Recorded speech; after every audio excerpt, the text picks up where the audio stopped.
Sean Taylor was on the trajectory of becoming one of the greatest safeties in NFL history, but tragedy struck before he had the opportunity to do so. On today's episode of What If, we examine the tragic story of Sean Taylor. What a big guy from safety. He can cover, and oh, can he hit? Oh my, what a display. I think he loved that part of it, but it was more than just a big head. He had unusual instincts for where the ball was going to be. I remember we're at Philadelphia. We had to win the game to get in the playoffs. And all of a sudden, late in the game, there goes the ball flying around. Who comes up with it? Sean. It's loose on the ground. Two men, big pile up for it. Picked up by the Redskins. Sean Taylor off to the races. He had a knack for just big plays. He dives in for the touchdown, Redskins. Born on April 1st, 1983 in Florida City, Florida, Sean Michael Maurice Taylor had a difficult childhood as he grew up in a low-income neighborhood and was strictly disciplined by his father and great-grandmother. But despite these challenging circumstances, he became an all-world athlete at Gulliver Prep High School, where he started in football and track and field as he rushed for 1,400 yards and 44 touchdowns in his senior year and led the Raiders to the Florida Class 2A state championship. And he also won the 2A 100-meter dash and was one of the state's top 400-meter dash sprinters. So he was truly a unique athlete. And due to his success, he was considered to be the best athlete in the state of Florida. And so after his incredible high school career, he decided to stay home and attend the University of Miami to play for the legendary coach Larry Coker.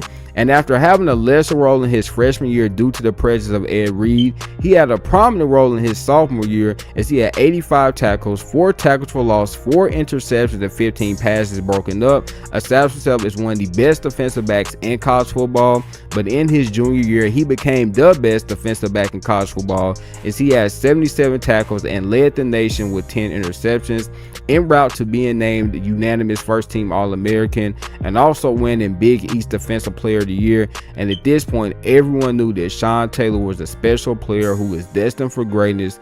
And after his stellar collegiate career, he was drafted with the 5th pick in the 2004 draft by the then Washington Redskins, and he made an immediate impact as a rookie as he had 76 tackles, 2 forced fumbles, 1 sack, and 4 interceptions, en route to being named to the all-rookie team. And he continued his success in his second year as he had 70 tackles, 2 forced fumbles, 1 fumble recovery, 2 interceptions, and 1 sack. And Sean Taylor was a generational player because we had never seen a safety that had the ability he had, as he was 6'2", 230 pounds. So he had the size of a linebacker, but he had incredible speed and range as he could run sideline to sideline and make plays in the backfield. He was a ferocious tackler who put fear in the opponent's eyes, because if a running back and wide receiver were in his vicinity, I mean, he was going to hit them so hard and make them wish that they never were in his vicinity, because he just wanted to instill that fear in his opponents. And that's what he did every single play, every single game. But beyond just his speed and his range and his ferocious tackling ability, he also had great instincts as he could make plays in coverage as well. Would just had really good eyes, would do a great job of baiting the quarterback, which led him, to getting so many interceptions, creating so many turnovers for his team.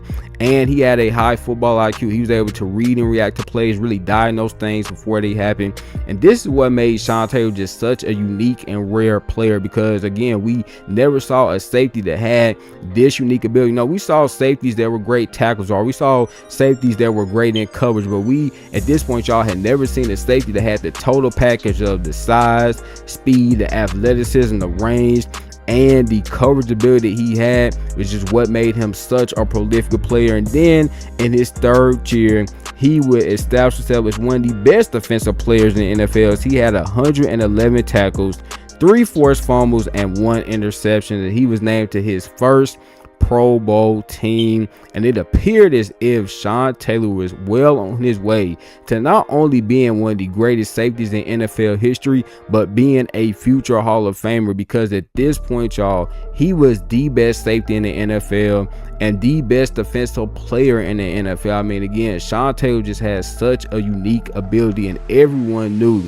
that this man was just a rare talent. And sometimes you see players that are great, y'all, but then sometimes you see players that are generational players that you will never see again for a long time. That's the type of player that Sean Taylor was, and that's why everyone was just such a big fan of his game, because this is the man that had gone through so much, had a difficult upbringing, but he had overcame that, and at this point he was one of the best players, not just defensive players, y'all. He's one of the best players in the NFL, and everyone knew that he was only going to get better.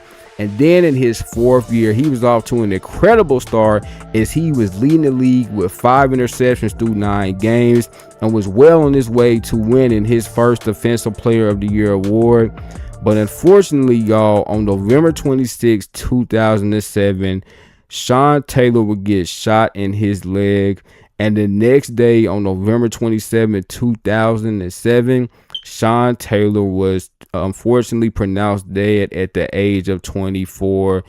And I think this is one of the saddest stories in NFL history, really in sports history, because Sean Taylor, again, y'all, was on his way to becoming one of the greatest safeties, becoming one of the greatest defensive players in NFL history. And it just seemed like he had so much left to give to this game. But unfortunately, just like that, at only 24 years old, his life was tragically taken away from him, y'all. And his loss will really just rock not just the NFL world, but the sports world in general, because we just looked at him and we loved his story. We loved the type of man that he had become. We love the type of father that he had become, and we just were really rooting for him. We really want to see him just continue to do well. But unfortunately, y'all, just like that, Sean Taylor's career was over. A guy that in 4 years already had a prolific career. It seems like he was just going to keep going. He was only going to keep getting better. And I believe this is one of the biggest what ifs in NFL history, because if Sean Taylor never tragically passes away, y'all, he definitely becomes one of the greatest safeties, one of the greatest defensive players in NFL history, and he goes to the Hall of Fame. I mean, there is no doubt in my mind that Sean Taylor would have been a first ballot Hall of Fame, because again, y'all, just the combination of traits that he had with his size, his speed, his athleticism, his coverage ability, his range, his instincts, and his high football IQ, I know he would have been viewed as being, the equivalent to an Ed Reed or Troy Polamalu or Ronnie. Like, we think of those guys as being the greatest safeties in NFL history, y'all. We would have thought of Sean Taylor, of being with those guys as well, because, he was probably more talented than those guys, because those guys did not have the all-around skill set, the all-around ability, the unique ability that Sean Taylor had, y'all. And even to this day, this is still just such a sad and tragic story, because this is the man that still has so much to give to this game, to his family, y'all. But his life was tragically taken away at only 24 years old. And I pray that his family and his friends and his teammates have been able to get some closure. I know it's never easy when you lose a loved one or when you lose someone close to you, especially under these circumstances. But hopefully they've been able to get some closure, knowing that his legacy is not in vain. A lot of people, including myself, still appreciate the impact that Sean Taylor had on the game of football, because he truly revolutionized the safety position. That's why when you see guys like Derwin James and Kyle Hamilton, y'all, before them, we had Sean Taylor. He was truly a generational player, and I appreciate everything he did for the game of football and the impact that he had on the NFL. So Sean Taylor, I hope you are resting in peace, my brother, and thank you for everything you did. There I have it, man. This was me discussing the tragic story of Sean Taylor. If y'all like this type of video, please leave me a comment in the comment box below. Remember, y'all, laugh with a message. So what? Make sure you get your daily dose. Y'all know I'm in, and I love y'all. God bless. Peace.